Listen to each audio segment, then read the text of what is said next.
Voilà, bonjour les amis. On donne le polynôme A ainsi défini. Dans un premier temps, on va factoriser A et ensuite on va résoudre cette équation. Alors, pour cela, on va commencer par factoriser ce terme-ci en utilisant le produit remarquable A carré moins B carré.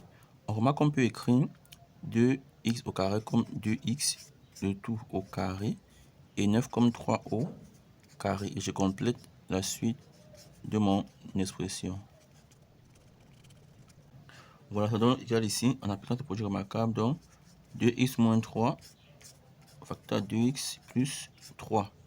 A carré moins B carré, A moins B facteur A plus B. Je complète mon expression.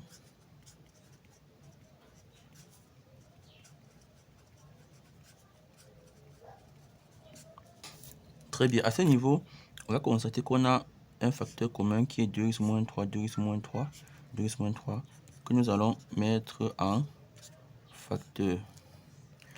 Ainsi, ici, il va me rester 2x plus 3.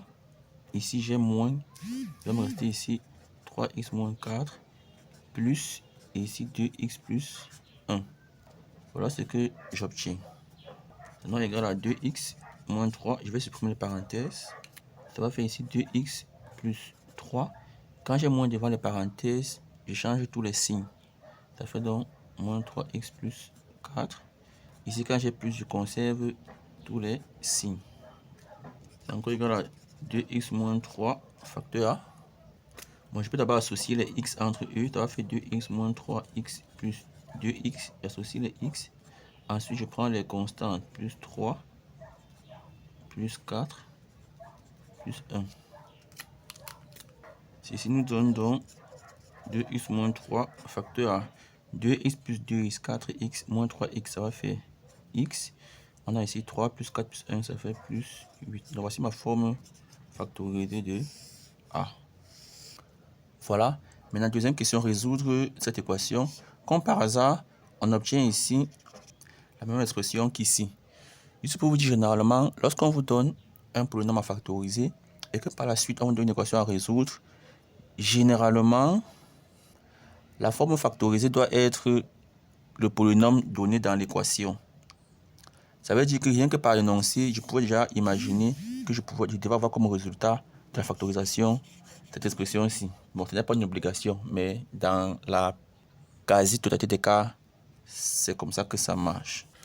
Donc, résolvons dans notre équation. Alors, on a donc 2x moins 3 facteur x plus 8 égale à 0 équivaut à 2x moins 3 égale à 0 ou x plus 8 égale à 0. Donc, premier terme nul ou second terme nul. Et on a ici deux équations du premier degré. On aura donc ici 2x égale à 3. On envoie moins 3 au second membre qui change de signe. Ou alors x égale à moins 8. On envoie 8 qui change de signe. Et ici, on aura donc x égale à 3 demi. On envoie ici le coefficient x au dénominateur ou x égale à moins 8. Voici donc nos deux solutions. Nous, on écrit s égale 3 demi moins 8. Voilà les amis, c'était tout pour cette vidéo. Merci d'avoir suivi. Abonnez-vous et partagez. Et on se donne rendez-vous à très bientôt pour de nouvelles vidéos encore plus intéressantes.